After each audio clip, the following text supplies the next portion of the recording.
Well, good morning, everybody. And isn't it a lovely morning? Um, Sad situation, it seems like. A mass die-off strikes endangered emperor penguin chicks across 4 of 5 West African, West Antarctica colonies.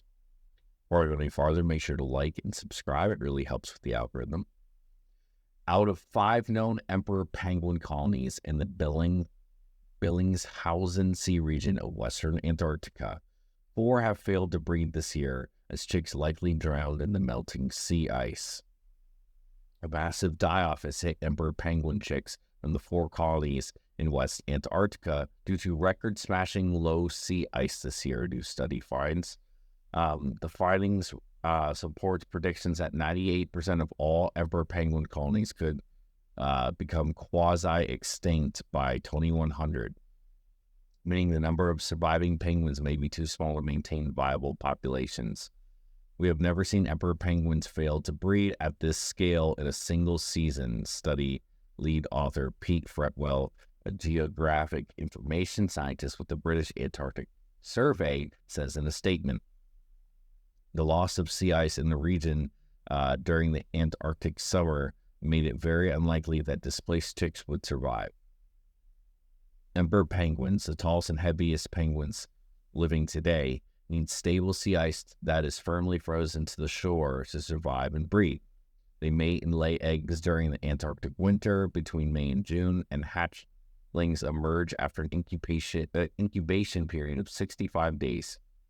Chicks remain covered in fine down until November, when they start to fledge and grow waterproof feathers.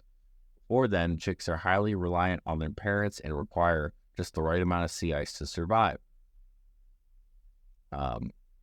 If there's too much sea ice, trips to food food from the ocean become long and arduous for parents, and their chicks may starve. Stephanie Genovrier, a seabird ecologist and associate scientist at the Woods Hole Oceanographic Institute, Massachusetts, wrote in the conversation, with too little sea ice, the chicks are at risk of drowning. Researchers monitor emperor penguins using the droppings of guano, which leaves brown stains in the frosty landscape that can be seen from space. Over the past 14 years, the satellite images have revealed evidence of 5 relatively small colonies that return every year to the same location in the Bellingshausen Sea region of Western Antarctica to breed.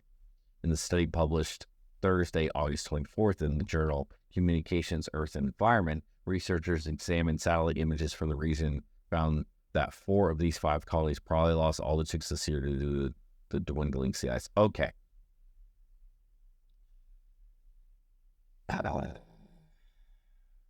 There are certain things that I completely agree on. Like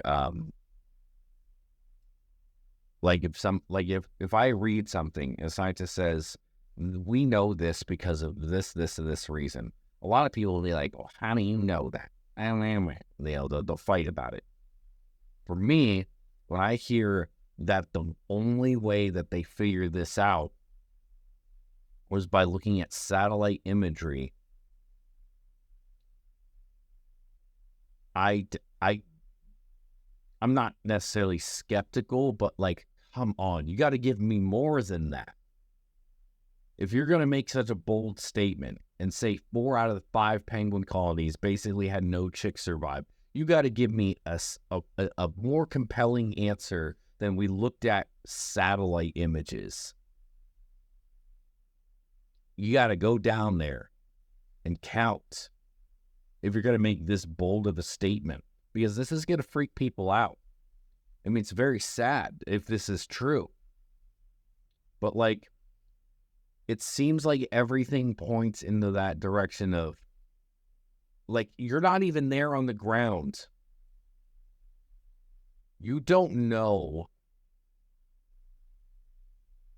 if they died that way. You don't know. You don't know if the ice is... You're saying that they probably drowned. You haven't even been on the ground yet. You're just looking at satellite. That irritates me. I can't stand it when publications do stuff like this. Like, live science, as much as I want to be like, hey, they come up with some cool stuff, at the same time, they also spew some bullshit. And to me, this is bullshit. I mean, tell me if you think I'm wrong. That's fine. But like reading stuff like this, I'm thinking like they were down there and they counted and like they had like solid proof that this happened. They watched chicks drowning. No, they just used satellite imagery. It's not enough for me. The last 2 years have seen the lowest levels of sea ice since satellite monitoring began 45 years ago. Researchers reported extreme loss in the central and eastern Bellingshausen Sea, where sea ice completely melted away in November 2022, according to the study. Another record low was set in June when Antarctica sea ice should have been growing, spelling the possibility of a long-term decline. If this pattern persists, the scientists warned in the study that there could be grave consequences for emperor penguins, which are already listed as threatened on the U.S. endangered species list. This is the first time on record that regional sea ice loss has caused a mass die-out of the iconic penguin chicks. Our findings show a clear link between negative sea ice anomalies and emperor penguins' breeding failure and may represent a snapshot of the future warmer Antarctica, the researchers wrote. While sea ice in Antarctica is known to fluctuate with atmospheric and oceanic changes, such as those triggered by this year's El Nino, which I talked about yesterday, climate change could be the blame for dramatic loss in recent years. Oh, so it could have something to do with El Nino, but no, it's climate change. Tumbling sea ice records and warming of the subsurface Southern Ocean point strongly to human-induced global warming, exacerbated by extremes. Caroline Holmes, a polar climate scientist with the British Antarctic Survey, who was not involved in the study, said in the statement, emperor penguins respond to localized sea ice loss by switching to a more stable breeding site the following year, according to the study. But this strategy will no longer be sustainable if a large swath of their frosty habitat melt away in the coming decades. So they move to a different spot that's better for them. Okay, this is what I do. This is what drives me nuts. Okay, I'm about to go on a little rant here. Evolution is not that one animal just magically comes up with a new way to be better. Okay? Evolution happens when there's something that different that happens in the environment that this animal lives in, and some random mutation is beneficial to somehow survive a little bit longer for these guys. Just one random little mutation. It could be anything. And that random mutation gets passed down because it helps them. It could be the beak is a tiny bit longer. And then every single time that generation gets passed down, the beak gets a little bit longer because they're eating a certain plant, and the ones with the longer beaks do better than the ones with the shorter beaks. It could be something so small. The temperature changes. The temperature changes have happened a lot over the past, millions of years. We're in an ice age right now. Okay, the world is usually not this warm or cold. Excuse me. If there's ice caps on the poles, we're in an ice age. Throughout most of history, there have not been ice on the poles. I'm not saying that means screw all the animals that require ice, but like the Earth is not in the warmest period it's ever been. It's just in the warmest period that we can remember. That's literally it.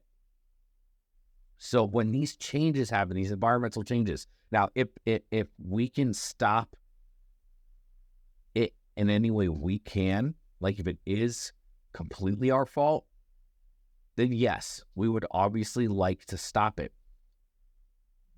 But the world will move on. 99% of the animals who have ever lived are extinct now. They die off, and then the next round comes and fills the niches that they left behind. That's how it works. That's how it's always worked. So, if these penguins die off because they are living in an environment that no longer exists because the world is changing, they either need to figure a way to do something else, like go to different places to breed, not use the sea ice anymore, just like the polar bears are moving from one place to another. They're moving to areas that have less sea ice because the sea ice is falling apart, whatever. Then they evolve to live in the area that they're now in the best they can, or they die. And that is how it has always been. Now, again, if we can stop it, or at least our part in it, and let the world do what it needs to do naturally, I am all for that. 100% do it, because that is the responsible thing to do. But coming out with bull like this and being like, I don't know, it's just fear. That's all it is. Fear. And I'm not going to get into any conspiracies on why I think that is, because I honestly don't think there's much conspiracy with it. This is kind of bull to me. But I could be wrong. Let me know what you think down below. That's just my opinion on this. I'm not a climate scientist. I'm not denying that the climate is changing. I just think that we take it to such a degree that it doesn't need to go to. Anyway, let me know what you think down below. Like, comment, subscribe, all that good stuff. And I'll see you on the next one. Keep it wild.